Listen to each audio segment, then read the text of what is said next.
Hello guys, welcome again. So shout out muna kay Spec, the Courage King, at sa lahat ng Supreme Server 144.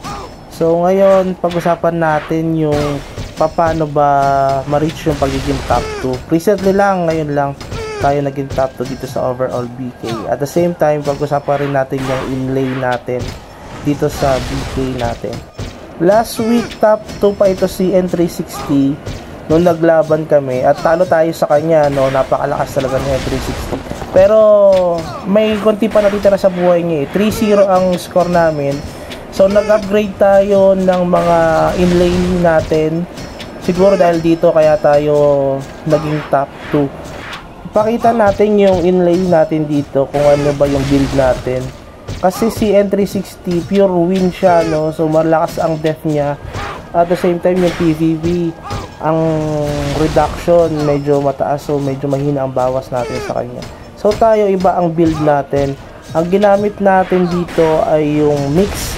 Meron tayong fire, wind, at the same time yung ice. Tinanggal na natin yung HP dahil feeling ko medyo unti lang yung dagdag niya. Dito meron tayo sa pulse at saka sa helm, meron tayong ice na inlay. Balak natin yan na lang munang i-upgrade natin para kahit paano makuha natin yung options niya. Sayang din kasi kapag di natin nakuha yung mga options niya. Malaking tulong sa atin ito sa PvP at saka dun sa hunting ng mga mobs.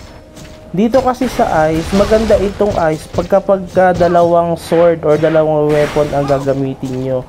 Sayang kasi itong mga percent niya dito na madadagdag sa bonus damage. Kaya dito naman tayo sa win na fluorite.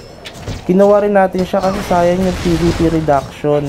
Malaking tulong yan sa atin. Pero hindi tayo magpo-focus dyan dahil tayo ay guardian at tayo ay nakashield kapag nakikipag PvP. Dito kasi sa fire, kaya natin siya kinuha. Attack, additional damage siya, no? Plus attack damage ang mabibigay sa atin. Hindi siya percent ng attack bonus damage. So maganda siya kapag ikaw ay shield type. Kasi hindi ka two sword style eh. So hindi percent ang kinukuha doon sa ano. Yung additional damage talaga ang mabibigay niya sa'yo. Kaya okay siya. Kaya yun ang kinuha ko sa BK ko dahil one sword tsaka one shield ang ating ginagamit, no. Dinagdag na rin natin tong excellent damage. Kung nag-PvP kasi kami ni N360, wala siyang additional EDR. So in-upgrade na rin natin siya dito. So, yun lang guys. Thank you for watching. Enjoy playing. Bye-bye.